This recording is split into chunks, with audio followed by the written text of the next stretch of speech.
Okay, everybody. Welcome. We got more people filing in. Welcome to the BeatCancer.Org Ask a Holistic Cancer Coach weekly call. Thank you for joining us, everybody. Thank you for being on time. Um, let's see. We have a nice small group with us. We have a few people that have come and gone already. Don't know what that's about. That's funny though. Um, right. Cool. Quick disclaimer, nothing that is said on this call is intended to be taken as medical advice. We are here to talk about wonderful holistic health and wellness and healing topics, but we are not here to diagnose nor prescribe any particular um, medication, any particular supplement, any particular anything. If you do need one-on-one personalized advice specifically, we do advise that you reach out to an appropriate medical professional. You are welcome to make use of our free holistic cancer counseling that we offer here at the center with our naturopathic doctor on staff. You're encouraged to reach out to our holistic cancer coaches, several of which are on the call with us right now, um, or whatever your desired method of reaching out to a medical practitioner is. With that, I would like to introduce a very special man that is the CEO of BeatCancer.Org for well over a decade now, the man who brought Beat Cancer from being on post-it notes and notepads into the digital modern era and is responsible very much so for keeping it alive and keeping us here today. And that is Carl Wagner. Over to you for any opening thoughts while I do some techno maintenance, making sure that our live stream is good and healthy all over the place. Thank you, Zachariah. And Zach is the wonderful host of this show and has the heart of a lion. And what I mean by that is you might be nice to look at, but don't get on his bad side if you're doing something against bait cancer or any of the coaches, because he will come after you for sure. Uh, he's a health professional in his own right and knows in-depth knowledge of many of the topics that we talk about. And it might be fair to mention that this is the only show, the one show because it's the only show of its kind, where we get together every week and we have a panel of experts, our holistic cancer coaches, come on to either answer questions from the audience that's on our social media channels or in the call itself, or to chat amongst ourselves and talk about topics that might be on your mind. So it's good that you were here, and we're glad that you're here. And if you missed it, you will catch the replay. Yep. As a reminder, this is intended to be very participant heavy, right? We're here to get people the information that they specifically are seeking and talking about the things that people specifically want to hear about. So if you are an audience member, be it on the Zoom call or on one of the streaming platforms that we're on YouTube, Rumble, X.com. We are on, what else are we on? Facebook. Facebook, of course. Yep, our friends on Facebook. If you're watching on one of those platforms, do feel free to type comments or questions into the chat, and we'll be sure to address them as quickly as we can. Anyone is welcome to join us on the Zoom itself by going to beatcancer.org and clicking on the weekly call button at the top menu. Um, yeah, for anyone that is on the Zoom, please do keep your microphones muted when you are not speaking to limit the interruptions to the call. All are welcome to participate, but of course, we ask you to do so respectfully. Don't jump in when someone else is talking. Please do make use of the raise your hand feature on Zoom if you know how to do so. Um, yeah, and we're here to, if nobody has any particular questions, we will just fill in with topics of our own ideas, but we welcome topics of discussion at any time. Two last things. Try to keep conversations to a minimum. So we're just not going back and forth with each other as a conversation. That's a side conversation. You could take it off into the chat. That would be helpful to address, to get other people to be able to talk. And if there's any background noise on your microphone, if it's on, I will mute you. It doesn't mean that I don't like you. It just means that it's noisy and it's hard to hear other people talking. So, hooray, look at that. Catherine is here. Good to Wonderful. see you. And we got two very professional looking people. Catherine and Jacqueline both have headphones on, so they are ready. Okay, with that, let's get started. All right, all right. Oh, we got more people still coming in. Let me let them in. All right, so I'll start us off with a topic. And again, we're here for the participants. We're here for the participation. If there's a topic you'd like to hear us talk about, please do pitch it in appropriately at any time. But I'll pitch a topic for discussion to get us started, and that is eating and when to eat. There's a lot of discrepancy, a lot of different opinions. When is the best time to eat? Should we cut off eating 6 hours before bed? Is it good to go to bed with a full stomach, an empty stomach, somewhere in between? How long after waking should we wait to eat some food?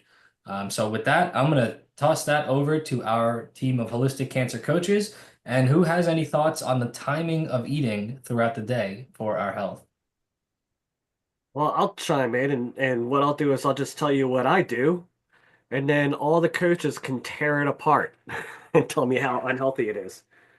So I typically only eat uh, in the evening, and when I say evening, it could be 3 o'clock in the afternoon up to 6 or 7 or 8 o'clock at night, depending on when I get around to it. But yeah, and all I have during the day is either water or a black coffee, and I might have in the middle of the day a bulletproof coffee, which is just coffee with butter or coconut oil and a little bit of cinnamon. And what else do I put in there? That's about it. But yeah, that's pretty much all I eat for the day, and I'm not hungry. And even sometimes when I do eat at night, I'm still not hungry yet. And but I'm fairly active, and I you would think that I would eat more, but then I do, but I don't. So if that's wrong, you can tell me how it's wrong, and uh, if that's on the right track. I do snack. I do snack on nuts, but only after I eat or right before I eat. So it's still all day, no food, typically. I see Ethan has a hand up. Let's go over to Ethan. Yeah, I'm not going to tear it apart because I think that people should experiment with what they eat and when they eat and how much that they eat on a daily basis because it's all going to be different. So for me, if I ate like Carl, I'd be very cranky just because I've tried to eat like that before. And I did eat kind of like that when I worked night shift. It was just not the best for me, but I'm extremely physically active, so I need a lot of calories. So with the rise of intermittent fasting over the last couple years, people generally, and I'm speaking kind of like from the bro science camp, so because that's just been my experience, so that's where I'm coming from is a lot of people hop on intermittent fasting in any of the variations to lose fat or lose weight because just naturally, depending on the variation, it's harder to get your calories in or get an excess of calories when you limit your eating window. So if you're fast, like if let's say you eat for an hour and fast for 23 hours, good luck getting 5,000 calories if you're trying to eat healthy in that 1 hour. Good luck. I'm telling you, you can't really eat that much in an hour. You're going to get too full and you're going to feel like garbage. If you go like I couldn't eat that before I go to bed. I wouldn't be able to sleep. I'd probably end up throwing up. It's terrible. So like for me, I don't do like the 3 meals a day thing, but I eat when I feel like I need to. And then if you're an athlete, that's a whole nother world of diet because you need to either, a lot of people train fasted because they feel better off of it.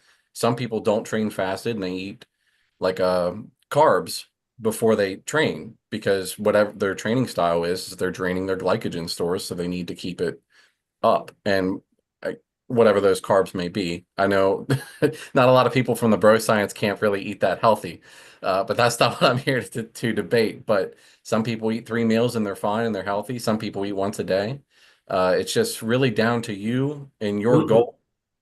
And that's my opinion about it, is you got to define what your goal is. And again, that's from like a normal like bro science person for somebody who's not under like an ailment. Because I know when you're suffering from something like that, you're going to have to approach it from a whole new angle. Good, thank you, thank you. And I agree. For many years I was a personal trainer, and when I was bodybuilding, I would have to make sure that I got a certain amount of calories in, and I ate it all day long. You know, I usually had pre-prepared 5 meals for the day that were measured out, carbs, protein, fats, and even then I was still sometimes hungry. And I'm still pretty athletic. I still mountain bike. I do boxing training. I ski in the wintertime, so I'm fairly active, but just not as hungry as I used to be at 58 than I was 20 years ago.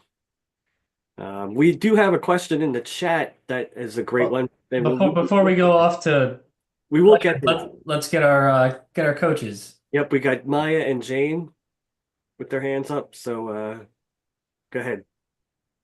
Okay, about eating, based on our circadian rhythm, the way our biological clock works, the best meal of the day, it's in the morning. Within 1 hour you wake up, because that's when we have highest cortisol level, and it better affect breaking down like a protein and everything. Metabolically works best to break down protein and fat and everything and absorb them better.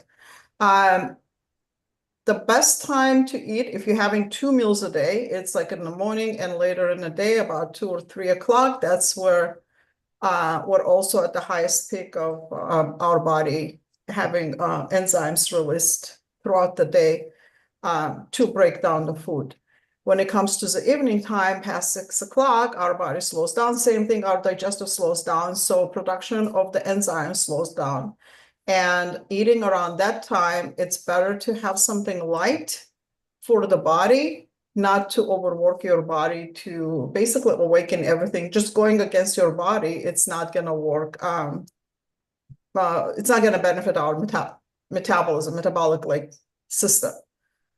So, yeah, based on that, based on circadian rhythm, if you know your circadian rhythm, you would know what to eat and when to eat. If you're eating 1 meal a day, best to eat around like midday, and just have 1 meal. So 3 meals, I think for us, for people, are too much. Having a break between meals, like 5-6 hours, you have a better hydrochloric acid accumulation of the hydrochloric acid in your stomach. You get it better. And then that's mean that breaking down the food would be also more efficient than having like small meals close to each other. You don't give your stomach a break, and stomach has no chance to producing hydrochloric acid. So that would be my answer, short answer. Excellent, excellent. Thank you. Yeah. Jane, you're on mute.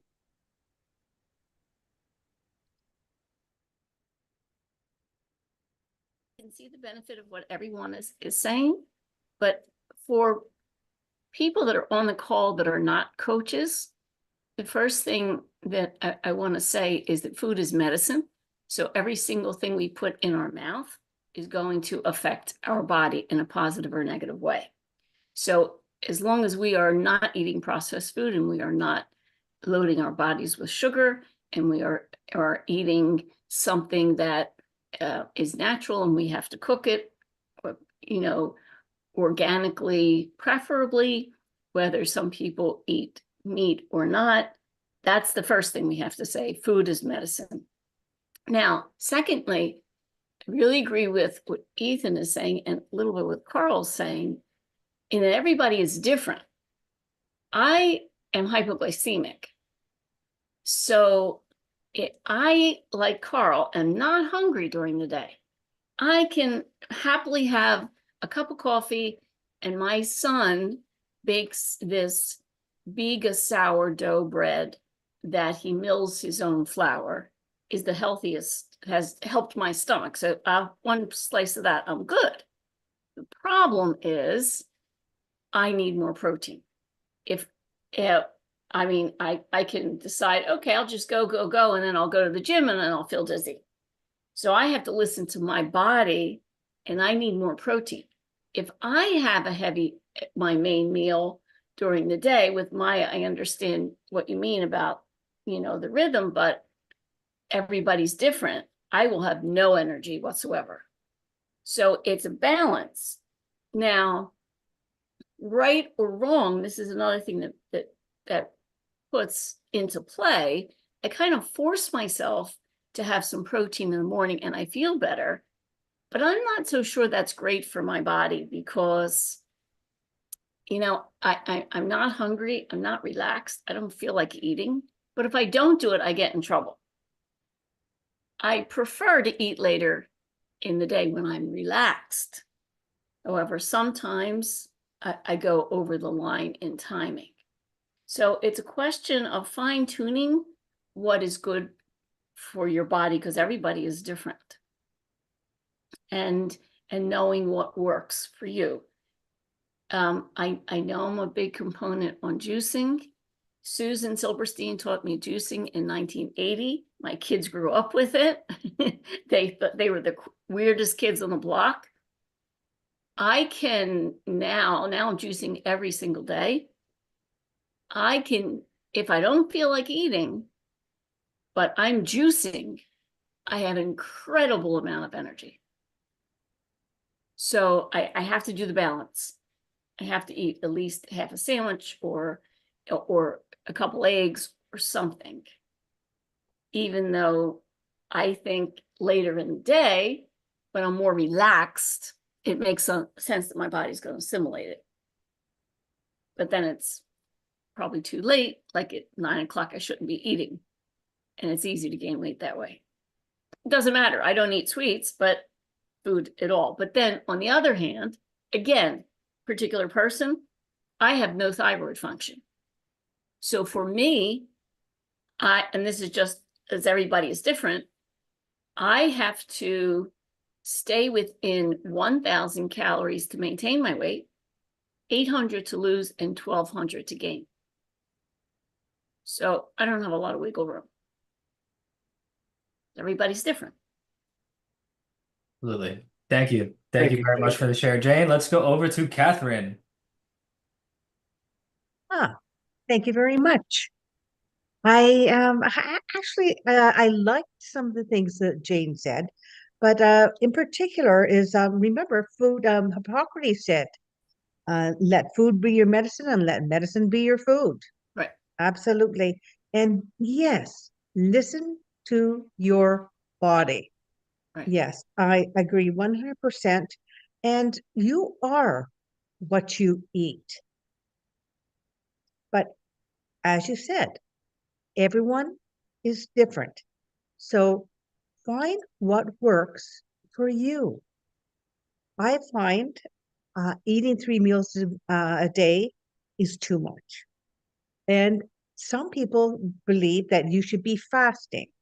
So fast, not to fast. There are so many different modalities. What you need to do is look into different techniques, try them, find out what works for you, and then listen and respond to how your body takes that. Remember, your microbiome wants you to eat whole foods. I think what's most important is not how often you eat. It is what you eat. When you eat food that is from the garden or from your kitchen, and it's not from Wendy's or McDonald's or fast food, and it doesn't have all the processed foods. When you're lowering your carbonated drinks, you're lowering sugar, you're lowering processed foods or alternative foods like donuts and cookies and junk. That is when we gain weight, and it's really hard on our blood sugar levels and the cortisol and all the hormones. So just by properly eating good, healthy food, that's what your stomach, that's what your body needs. That's good for your immune system as well. So what's important? Not so much how often you eat, because it's how your body is responding to your cycle or to what is right for you. Just listen to your body and eat healthy, but what is right for you. Wonderful. Thank you very much, Catherine. We're heading over to Amy, and then we have some comments coming in to start addressing. So please, Amy, share with us your thoughts. And Catherine, you can put your hand down now so we know that we got you. I'll take care of it. Don't worry. Okay, thank you. Hi, everybody. Nice to see everyone today. Yeah, we're all so individual, and I think it really counts on your stress level too, and your environment. The toxicity in your life. What your body's having to deal with on a stressful way. But my only curiosity, and I'm not picking out you in particular, but butter and coconut oil they're saturated fats to me. So how's that going to add up over using it every day? And I heard a good talk by a doctor from Peru. I forget his name, but he was mentioning that for some reason, sometimes coconut oil actually makes people absorb toxins in their brain, which he found really interesting. He thought, now, why is that? But some people, it seems to benefit their brain. And there was no logic to it. But I thought, well, what it really comes down to is eventually blood work. Until you know and test yourself, how could you know how that's truly affecting you? Because, you're coming from someone, me, I was anorexic and bulimic. I have a whole way, my body deals with food so differently. I wish I could gain weight and muscle. You have no idea how challenging that is. But the baseline is, they say human beings need 20 grams of protein to stabilize blood sugar.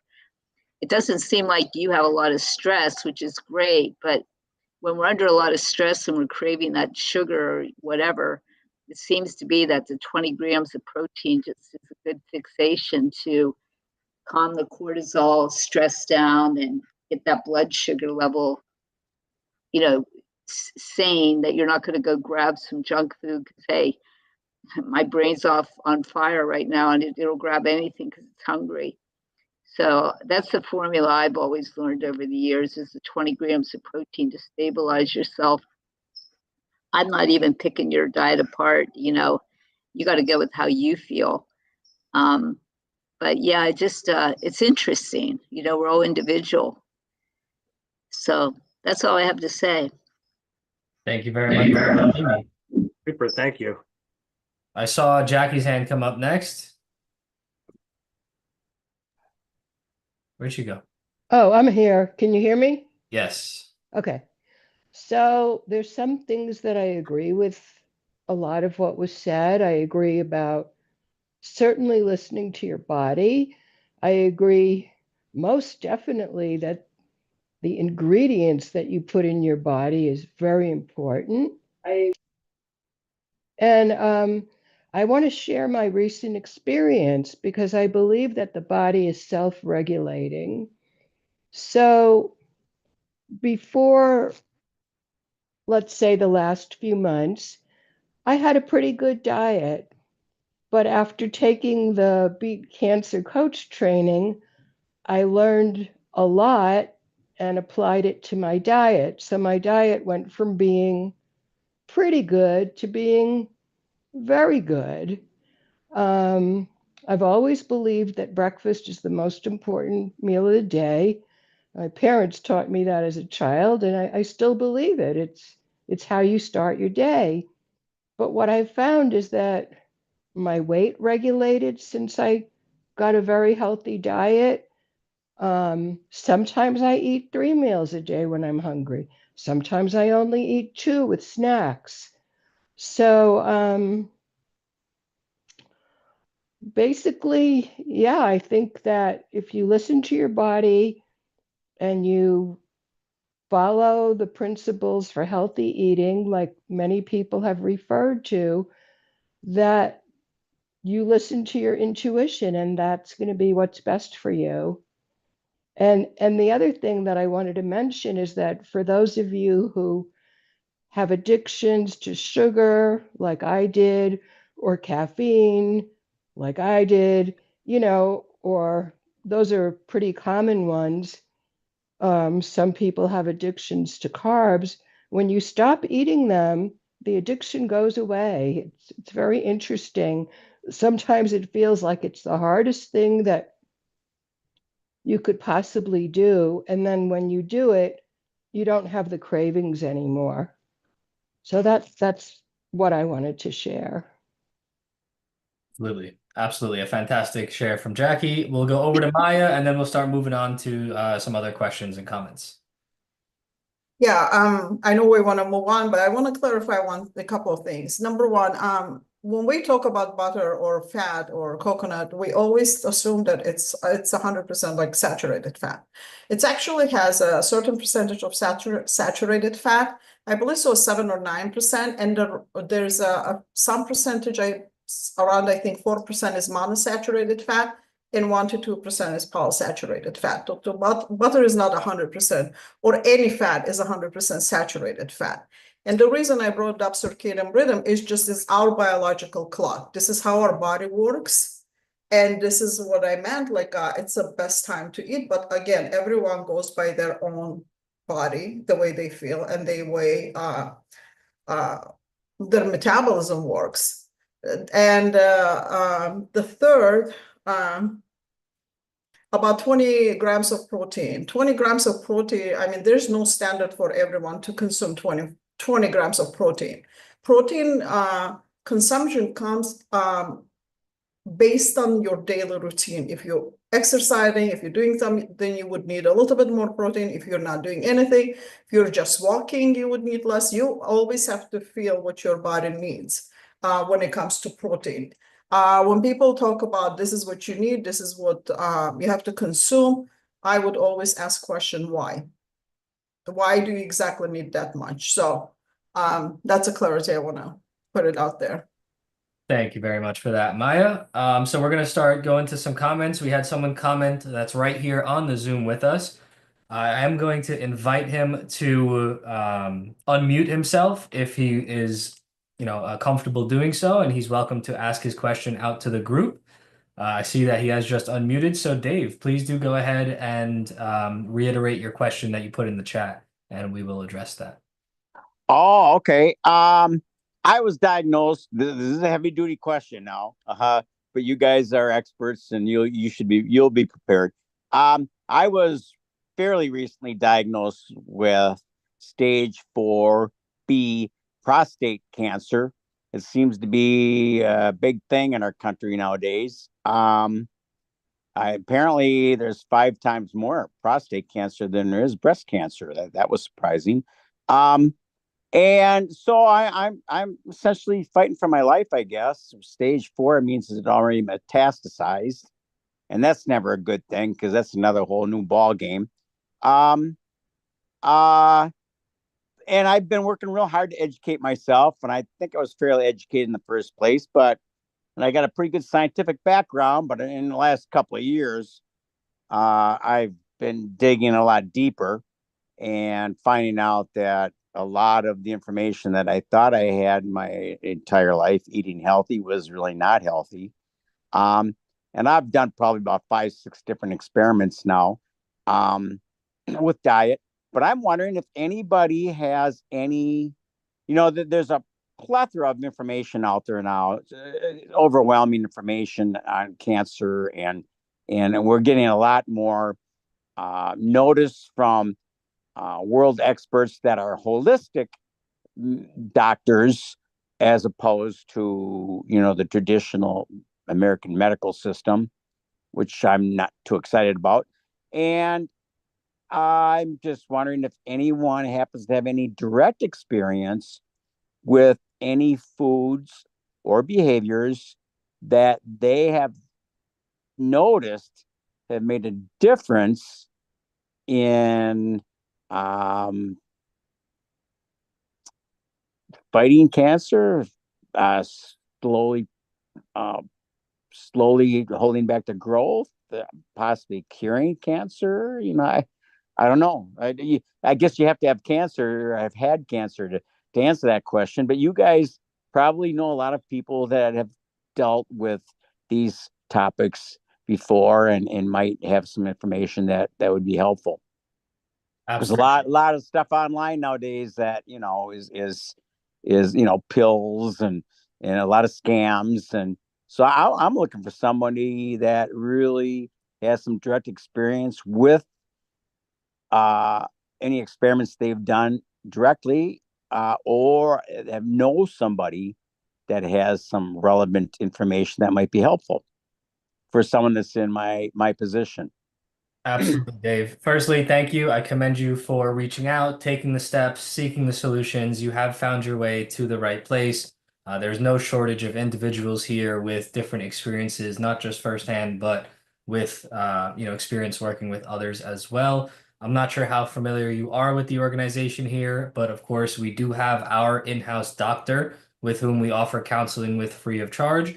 We also have right here on this call a good handful of holistic cancer coaches that work in several different ways. So several of them, I imagine, will chime in on this question, and you're welcome to follow up with any of them after the call if you'd like. If you don't secure follow-up contact information while here, please do reach out to us at support@BeatCancer.org, and we'll be sure to connect you with who you're looking to speak with.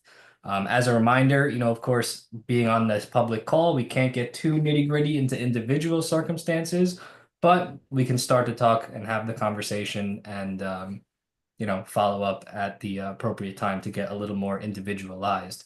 But with that, I do see a hand from Catherine, and over to you. Thank you very much.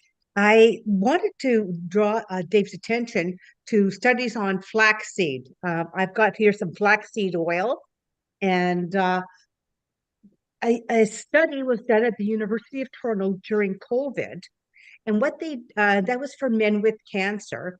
And the study involved those who had cancer, half of them were given flaxseed muffins with um, and then the other half, the control group, they could eat whatever they wanted.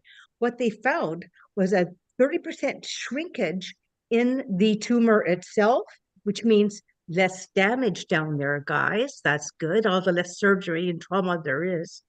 But more than that, they found that the DNA activity had slowed down. In fact, there was apoptosis, which is the death of the cancer cell, in most of those cases where there was shrinkage. A lot of them had died.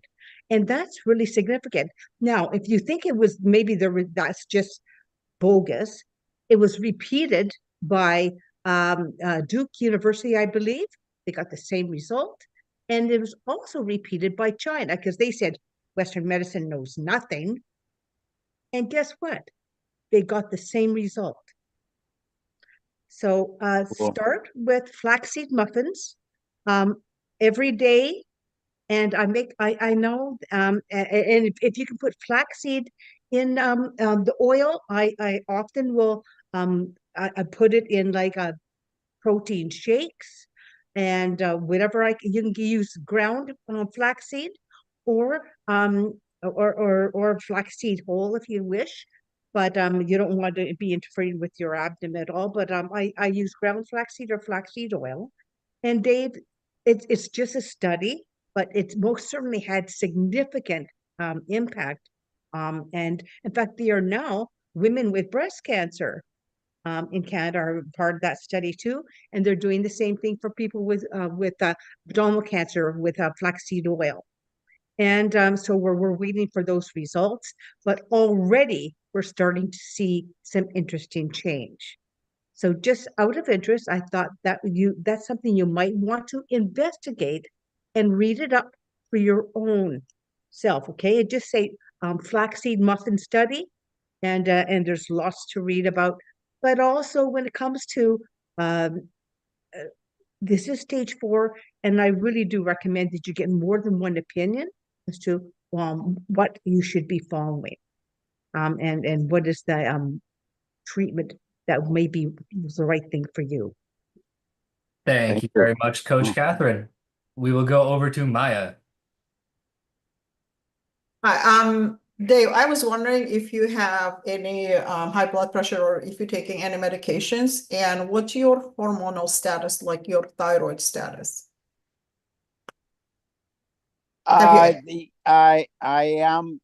I have undergone, traditional cancer treatments, and I really, in retrospect, wish I hadn't. But at present, I am simply taking some medications, pills that lower our testosterone.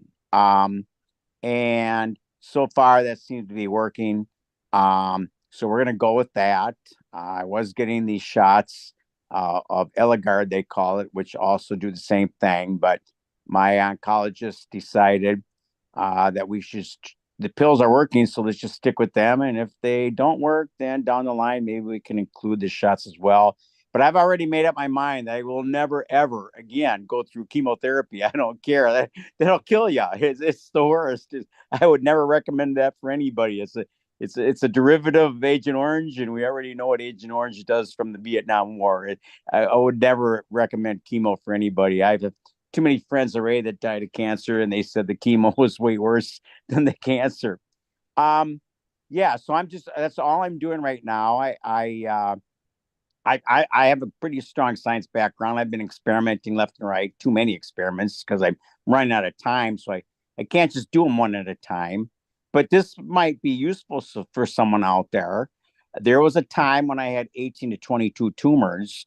And, it used to be that when you had 18 to 22 tumors that metastasized, you could pretty much kiss yourself goodbye in 3 to 6 months. That's just how cancer worked. But they all went away. And no one ever used the R word, but I was, as far as they could tell with our present detection methods, my cancer was gone. My oncologist called it a miracle. He said he never seen anything like it in his career. This guy's an older oncologist too. He's been around. He's one of the top oncologists in our area. But my problem was I was running too many experiments at once. I had 2 experiments going plus the treatments. So I don't know if it's what I was doing, what they're doing, or if it was a combination of both. But I do know one thing. The 2 things that I think made the biggest difference. I always talk about sugar, right?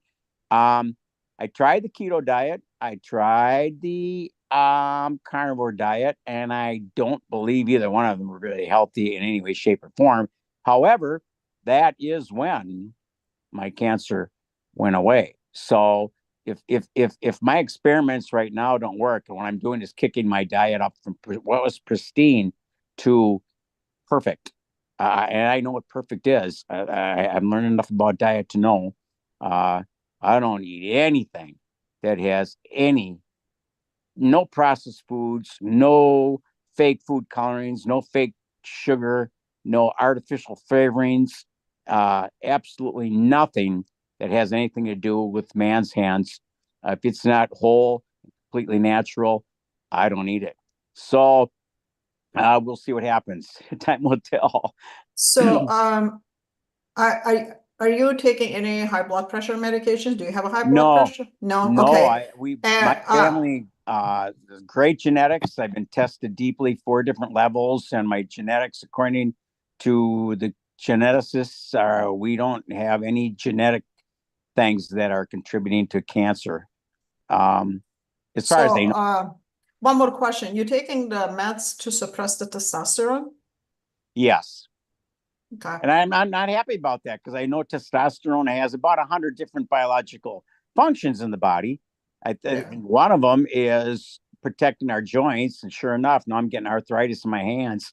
And I'm firmly convinced it's because of these cancer treatments. And they do say online, people that know that 1 out of the 8 reasons for getting arthritis has to do with people that undergo cancer treatment. So I'm not too happy about that. But one more question. Why do you think ketogenic or carnivore diet is not good for you?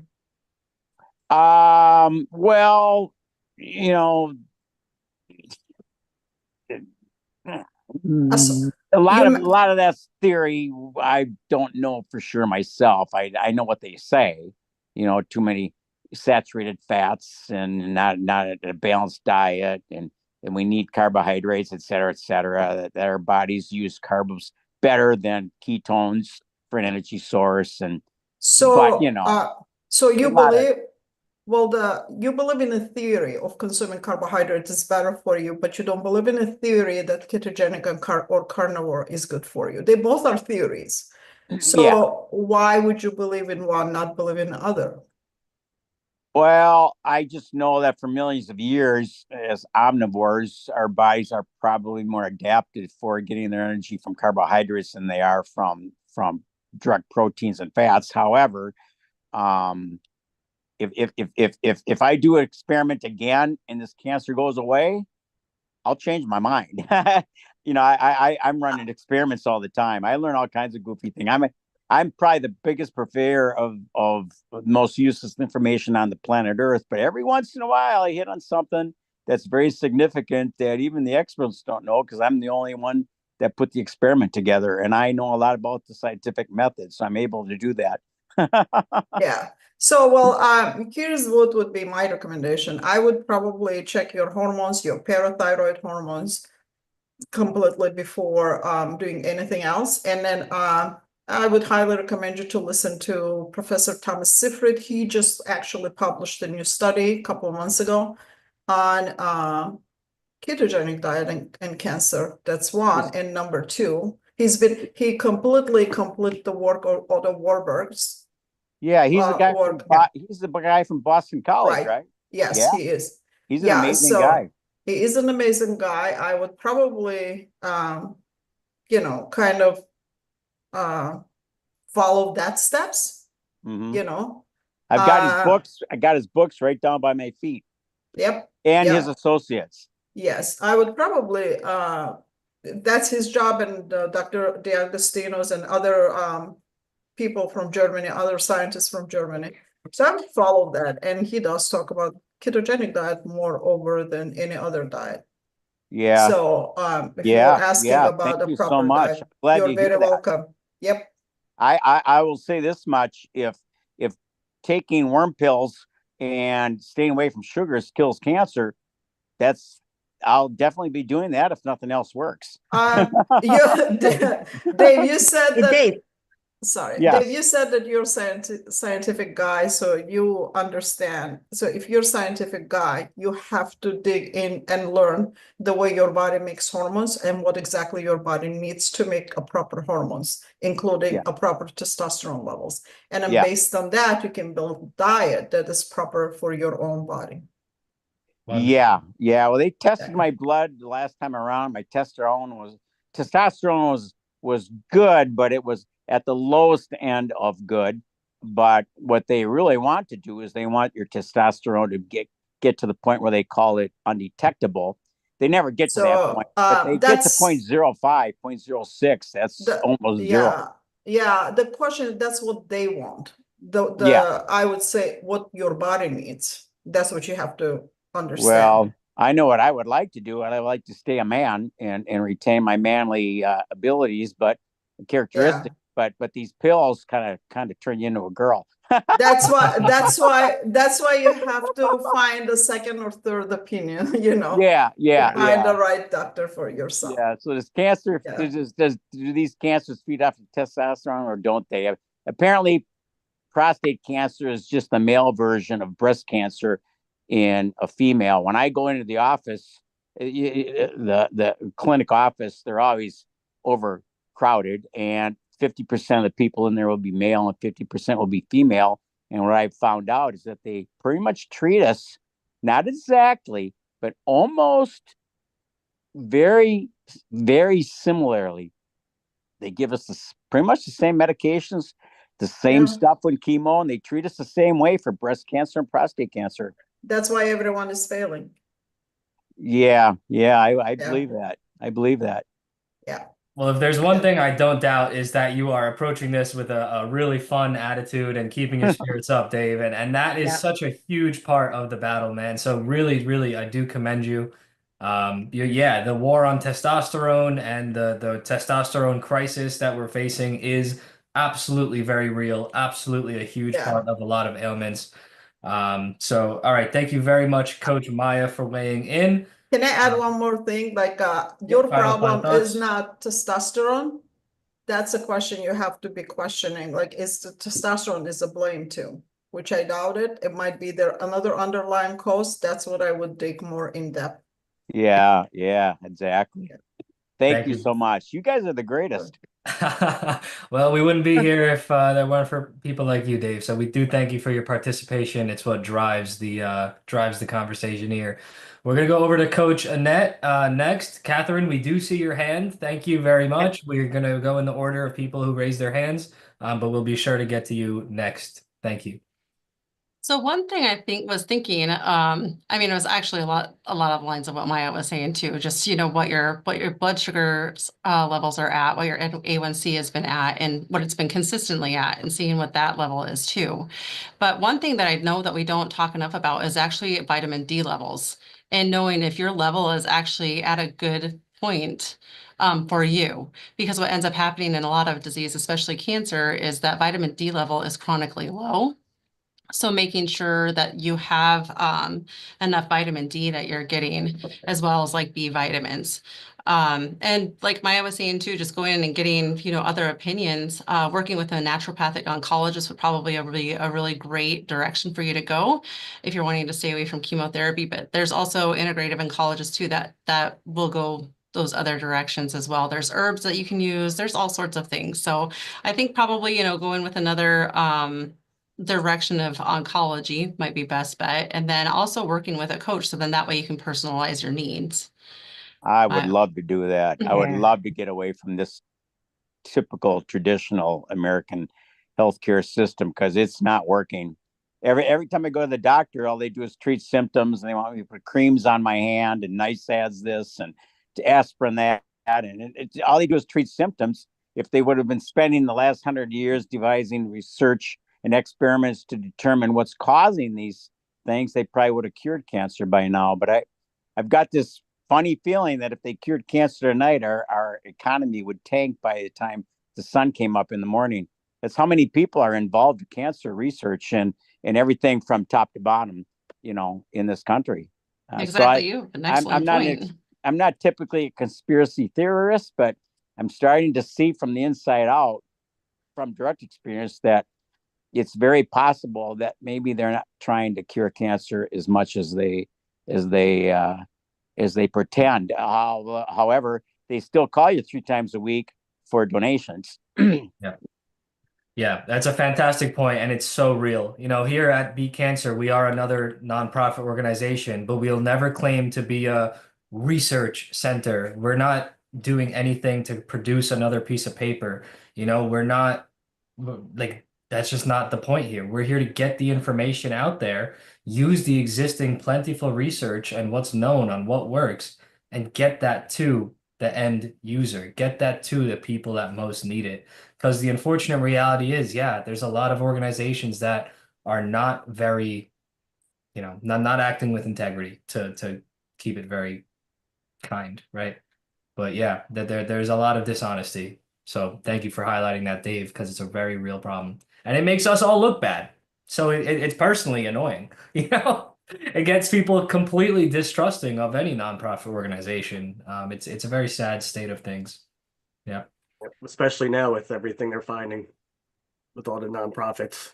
We already Yeah. knew it's bad, but now it's really bad. Yeah, and the truth is that there's a lot of slush funds out there. Yeah, And absolutely. that, you gotta call it like it is. But anyway, Thank you, Dave. You're awesome. You speak the truth. I put it in the tech. I put it in the chat.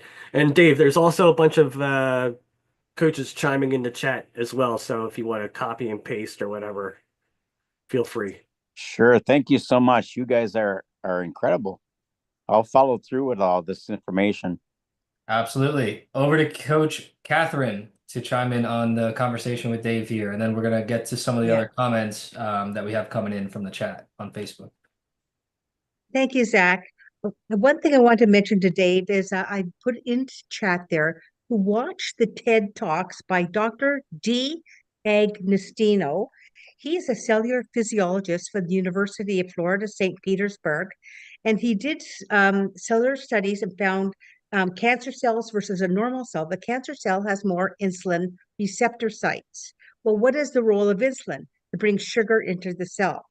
Now, a lot of people tell me that, oh, sugar doesn't cause cancer. No, but sugar is cancer's food. And he did experiments and fed, well, first of all, he gave the mice cancer. And then he divided these mice into groups where he totally eliminated sugar from one. He had a reduced sugar in another group. And then another group, they continued on the diet, the normal diet. The normal diet ones died. The ones with a moderate diet, actually, you can see some of the receding of the cancer, and he was using thermograms, so you can see the cancer receding. And also, though the mice that had an absolutely total reduction to no sugar, that totally went away. So now he does TED Talks and TEDx Talks on this. And so the role of sugar in cancer has been well postulated. And so look at Dr. D. Agostino, the TED Talks and the TEDx Talks. I think you might find them rather illuminating.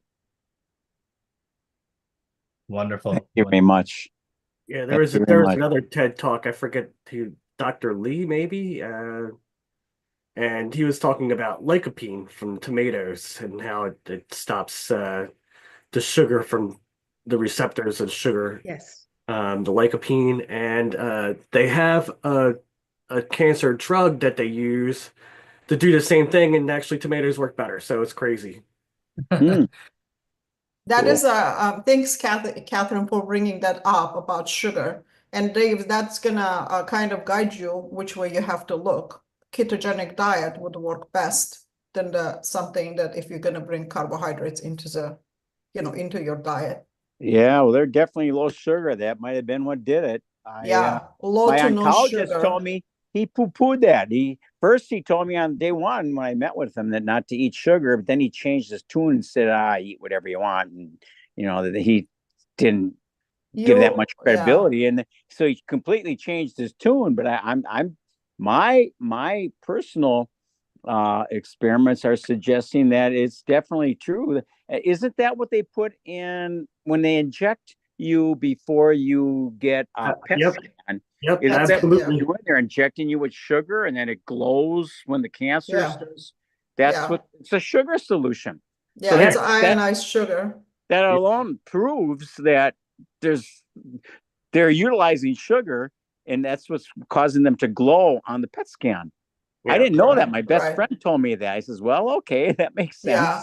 Well, if you're an oncologist, like poofing that, then he has to offer something it's going to help you out. But it's happening opposite, like your cancer spreading. So yeah, and here's what's amazing: you go to your oncologist, and they got candy and sugar and Doritos and chips and we talk about it all the time. Bars, and they got all kinds of starches and sugary stuff. But people got to get serious here. Yep, we talk about that all the time. They're definitely serious. They're definitely serious, but do they seriously want you to get better? That is I was just gonna say, Dave, you know that healthy people make bad customers for doctors for sure. Well, I know one thing: they get really edgy quick when they don't get paid. I found that out. Seriously, the bill's $3,000. They don't operate in any consistent fashion. There's no pattern. The first time your insurance company will cover you, then all of a sudden, magically, the next time they won't, and they'll say, "Oh yeah, well we covered $47,000 of it." Yeah, but the $3,000 out of my back pocket is what I care about. To me, that's a lot of money, and I don't have it. Next thing, the next procedure is another $3,000, and all of a sudden, that's like the magic number. All of a sudden, that's $6,000, and if I keep this up, they're going to systematically steal my life savings, which I plan on. I don't drink, I don't smoke, I don't gamble, I don't go on lavish vacations, and I can't take it with me. I wouldn't need it anyway. So I plan on leaving my life savings for my family because we're like most middle class in this country are getting threatened with losing their hard-earned assets that we worked for a lifetime and had to split to even afford in the first place. I'm talking right now about a lakeshore property and a hunting shack, and I'm hoping to leave my life savings to my family so that they can keep those two assets in the family for hopefully generations. Um, but I digress. Anyway, I apologize for bogarting this conversation. I really appreciate everybody's input. I thank you so much. I'm stunned and Please don't amazed. apologize, Dave. This is exactly what this call is for. So, in fact, I'll turn it around on you and thank you for everything that you've said tonight. But yeah, you're absolutely right. You know, the medical, just like medical error is one of the top three causes of death, medical bills are one of the top causes of debt. Yep, And it's bankruptcy. you know, very unfortunate, but it doesn't have to be that way. And you know, that's why it really puts things in perspective. Of course, again, we have our counselor who is free of charge, but working with someone like a holistic cancer coach that is, you know, themselves a business, you know, business, small business owner, it can cost money, it can be an investment, but really it is generally pennies compared to what medical bills that perhaps can be avoided end up stacking up to be. So, And yeah, that's one of the reasons why we got started here at Beat Cancer in 1977 was because people were devastated. They were bankrupt through their medical bills. Mm-hmm. Mm-hmm. Mm-hmm. yeah. Well, So, they'll bankrupt me real quick if I don't come up with a better game plan. I'd rather die naturally of cancer. I'm not afraid to die, and there's no health insurance company or senior citizens facility or casino or anyone else is going to rob me of my life savings. I'm not going to allow that to happen. I'll die naturally, and I'll give my money to my survivors and my daughters. Very Dave, nice. you don't need to spend a lot of money to become a No, healthy I've been a person. saver my whole life. My whole Yes, life. you It's don't just need to spend a natural. lot of money to become healthy, and it's not hard to do it as long as you know what you're doing. Hmm. We all went through cancer, we all been there, and we've done it, so you can do it too. Thank you so much. I appreciate You're that. welcome. absolutely, Thank you, Dave. I do Dave. encourage you to check out the chat for any of the coaches that chimed in to help out Dave. I do encourage you to put your contact information in case he's interested in continuing the conversation. And yeah, Great idea. I'll do please that. do, please do come back again, Dave. Please, we're here every week. And please do reach out to us Wow. directly at support@beatcancer.org if there's anything we, the organization, can of course do for you ourselves.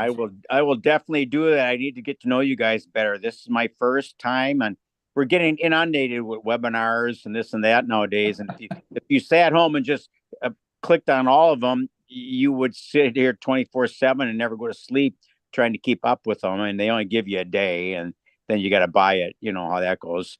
And it's just getting overwhelming. But you guys are the real deal. I appreciate it. We appreciate you saying that, Dave. Yeah, well, we appreciate you spending the time with us, and we do hope that we've delivered on what it meant to be here.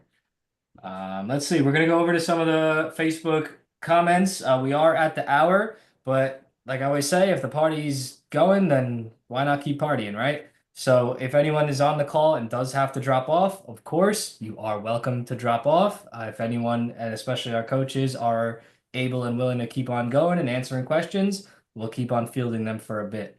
Of course, you know, no one's obligated to be here until the very end. Everyone has lives, so please do feel free to drop off if you need to. So we had a comment coming on Facebook saying, anybody know if orthopedic implants cause cancer or do they react with EMF? That, you know, is of course a vague question, and causing cancer is a very specific thing to say. so we can discuss the overall implications on the body from orthopedic implants. Of course, there's wide range in different types of implants, so there might not be a blanket answer to them in general. My 2 cents, putting things in the body that are not of the body, an artificial thing that's put in, it's never quite perfect. And the body's not necessarily going to take to it super, super 100% happily every single time. But this is here for our coaches to chime in, and I'll drop it over to our coaches now if anyone has any thoughts on that. Just a quick aside. I broke my arm, my forearm, both bones, and it was pretty much a clean break. It wasn't a splinter break, and I have two rods and 8 screws each in my arm from that. Yeah. And it doesn't trip the alarm at the airport. It is metal, some sort of metal, but it doesn't trip the alarm.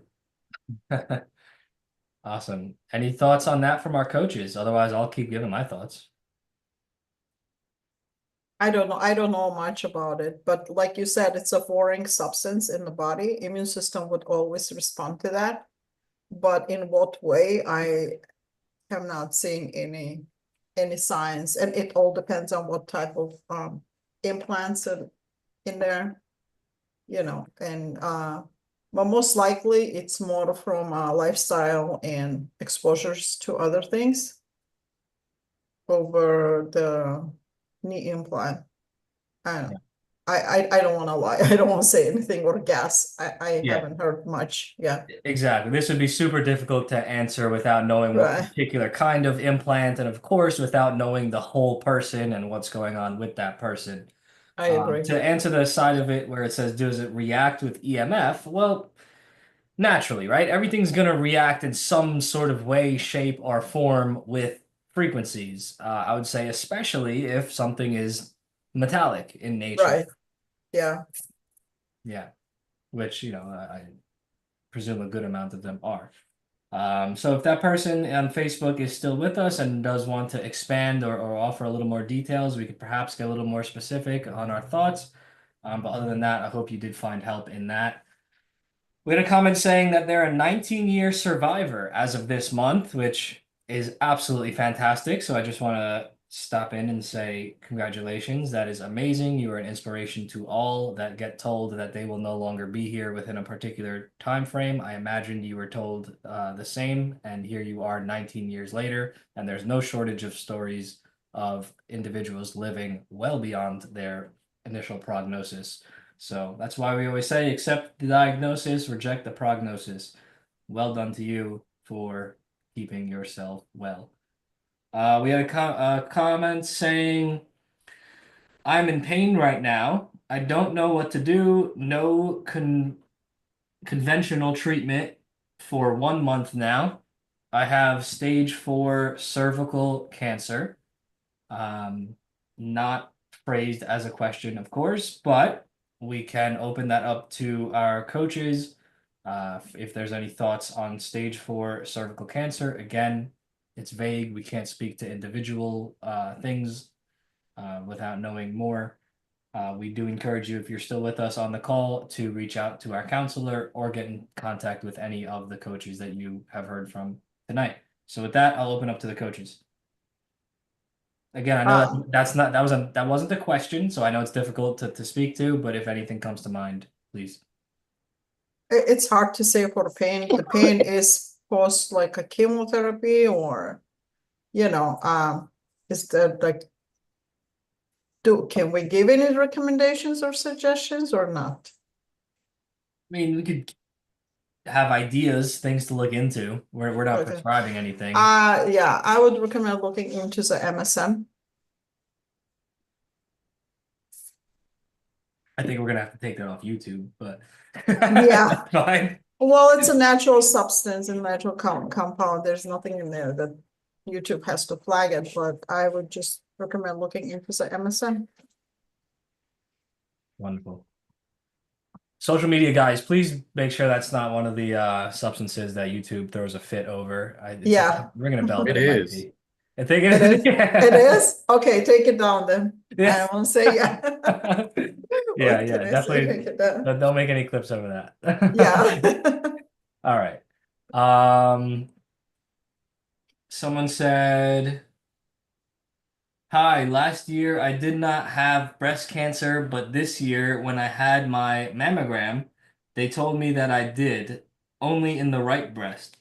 They're going to do lumpectomy next month, and then radiation to me. I'm having no problem with it. It's just radiation of the bad things. Do you guys think, do you guys, I guess, recommend doing that? Sorry, sometimes I have to do some like spelling corrections as I'm reading, but yeah, so I imagine everyone got that as I was saying it. What over to the But coaches? yeah, it depends on the person itself if they want to go for it or not. It's not about if the problem is not radiation. The cause of cancer is not depletion of radiation. The problem is like what caused the cancer. You have to look into the underlying cause of it and figure it out what caused the cancer.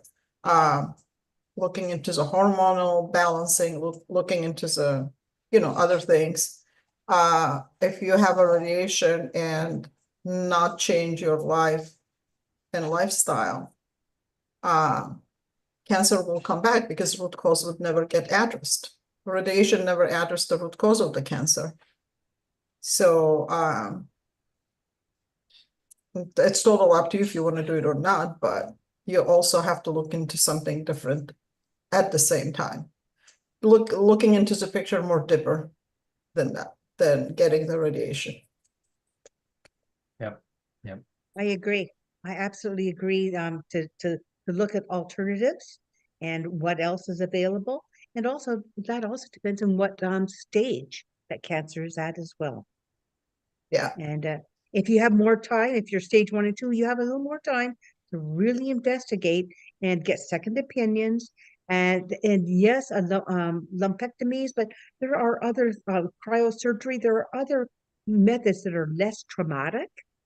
And I really think you need to look for an integrative oncologist, especially one that's a breast, in that area.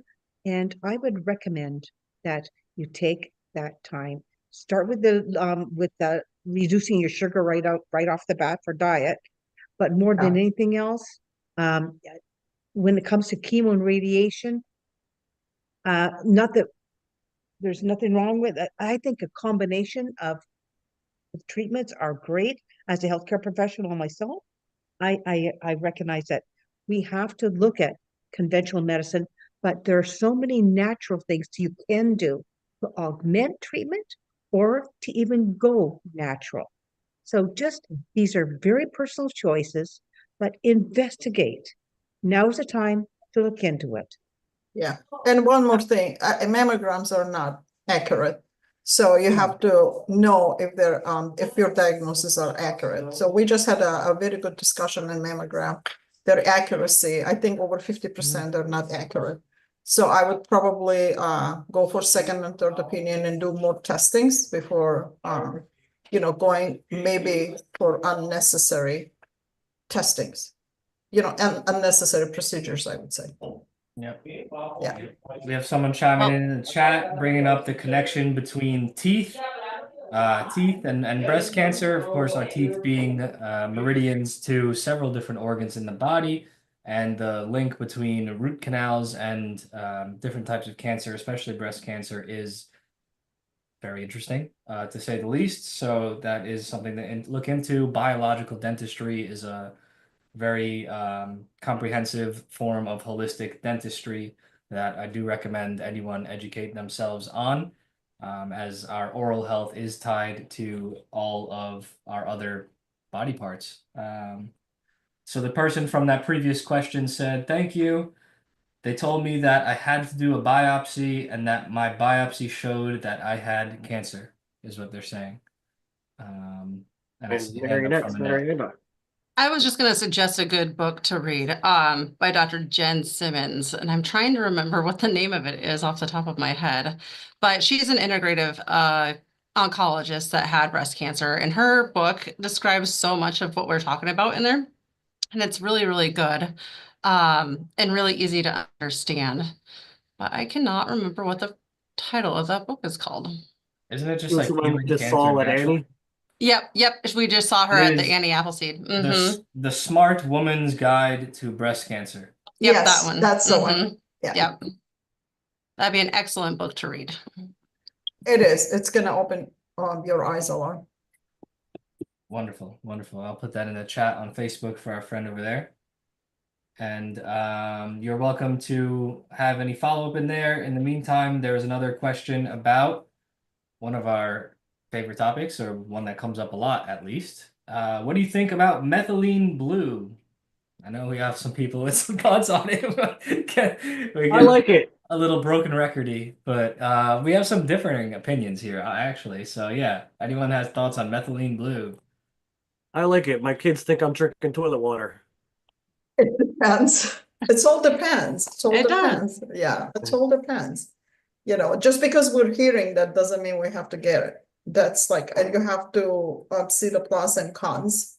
It does have its pluses, it does have its minuses, you know. That doesn't, if it's been smoking everywhere, doesn't mean it doesn't have a toxic compound.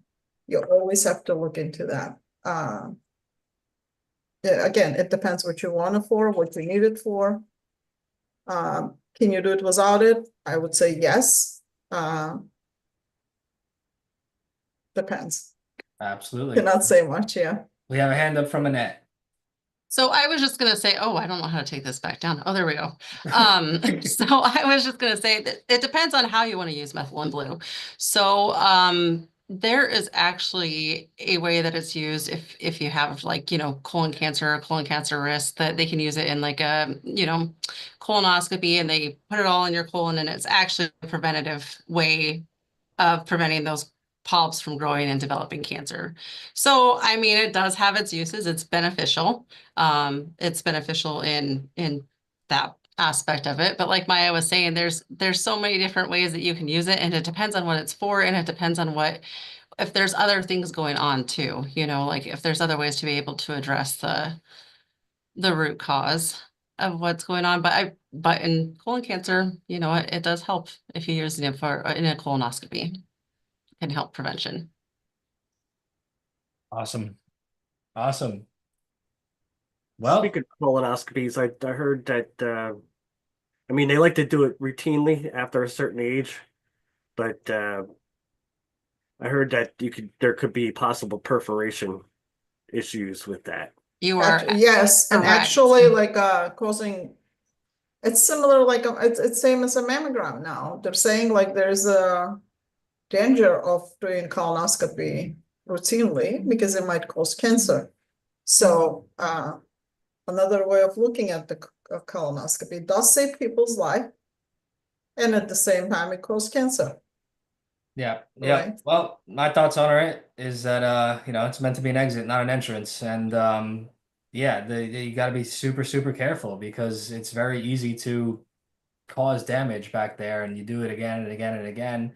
And there's different kinds of damage, right? Perforations is one, and that could lead to all sorts of irritation, infections, but that area is also very nerve dense, and you can, by putting things up there, damage nerves. And that is something that a lot of people are very unaware of, and very unaware of the impacts, and might not even understand the damage or symptoms and their attributions. So yeah, it's all these invasive procedures, they're something to be taken with caution, because again, they're invasive. You're squeezing tissue, you're putting things in all sorts of places, and a lot of people they feel better getting tests and tests and tests repeatedly, but they can be doing damage. So do your due diligence. I was just gonna kind of intervene on that too. I would like to actually see like the statistics. I haven't looked at them recently on what,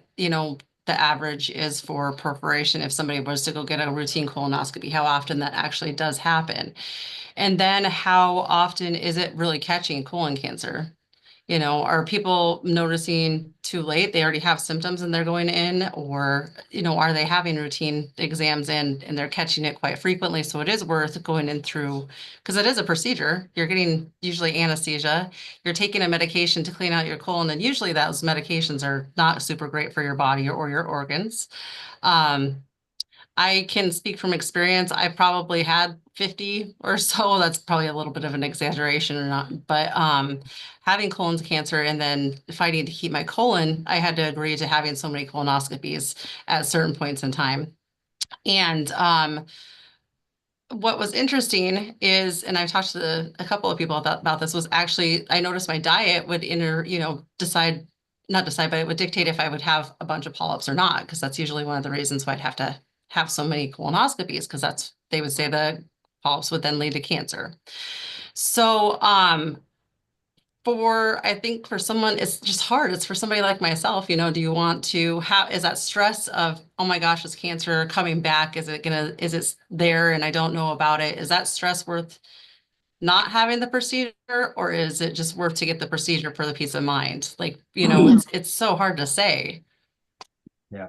Either way, the answer is, no, whether you are going to or not going to be living with your diet and lifestyle as healthy as you possibly can, not just reactively to if you have a concern of cancer or other ailment, but proactively so that we can avoid these kinds of things in the first place. That's always important to mention. Wonderful. All right, we have exhausted our questions in the chat. We have done so in about an hour and 15 minutes or so, and yeah, this has been a wonderful conversation. I do invite anyone that is on the call with us or catching the replay or has been on the live stream of social media to join us same time, same place next week. Next week, we have actually a very special version of our call where we will have a very special guest, Sylvie Beljanski of the Beljanski family and organization. She will be giving a presentation on the Beljanski organization's history and mission and vision moving forward.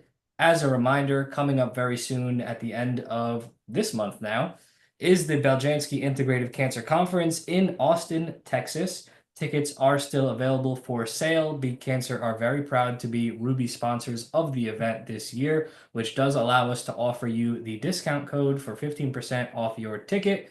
Beat Cancer, one word, is the code. I do encourage you to get your tickets if you haven't already. Not just because they might sell out, but the prices are going up as we get closer to the event. So if you want to hear more from Sylvie Beljanski about the Beljanski organization and what they do, join us next week. Same link, same time, same place. If you'd like to hear more about the conference itself, find yourself over to our Facebook or YouTube where we have a replay of another special presentation that we had with the conference director, Brandy. Her last name's avoiding me at this time, but she was wonderful and she told us all about the conference and what to expect, and I am more excited than ever. Other than that, we are here every Thursday evening, 7 p.m. Eastern Standard Time. Bring your questions, bring your listening ears. We'll have some fun. We'll talk about some good things. We'll get people the help they need. If you'd like to contact any of the holistic cancer coaches that you heard from tonight, please do go over to BeatCancer.org and click on the Find a Holistic Cancer Coach button. If you can't find them there, do reach out to us at support@BeatCancer.org. Let us know who you're looking for. We'll be very happy to connect you. If you're interested in becoming a holistic cancer coach yourself because you think these things are great and you'd also like to help people, click the Become a Holistic Cancer Coach button and let us know you're interested by filling out the form. If you're interested in our in-house naturopathic doctor and receiving counseling with her, check out the Holistic Cancer Counseling button, which are scattered all around our homepage. We do thank everyone for listening, watching, commenting, liking, sharing, all the things. This would be nothing without all of the participation, and it warms our heart that people want to hear from us, and we're here to help. So Can I ask one quick question, really quick? Is there a you way can, for me to Dave. You copy sure this can. chat? Can I copy this chat somehow? I don't know how. Yeah, there definitely is a way. I just did it myself personally. So you're on computer or phone? My cell phone. Okay, so I don't know if you can do it, but if you We can drop we can send it to her. yeah, if you drop your contact information, I Yeah, I will. got that already. You got it already? Perfect. Yep. And I don't know if I missed it. But did you mention our discount code for the Beljanski event? I did, but I'll mention it again. Use Beat Cancer at checkout when you're purchasing tickets. Beat Cancer, one word, and you'll save 15% on your tickets to the Beljanski Integrative Cancer Conference going on at the end of April in Austin, Texas. Yeah, I heard about that. Hey, I can figure out how to do this. Yeah, we'll get the chat over to you, Dave. Oh, that's fabulous. Yeah, I Thank don't you think I guys don't so think you much. can You guys save it are on your fantastic. phone. Pardon me? We can send you show notes and everything. Okay. Thank you so much, Carl. I really appreciate it. Yeah. Catherine, do you have something final before we go? Oh, you're just saying goodbye? Okay. Awesome. Well, to all, have a very, very wonderful night, and we hope to see you again very soon. All right. Thank Thank you you, so everybody. much. You guys are the Bye now. best. Thank you, Dave. Bye.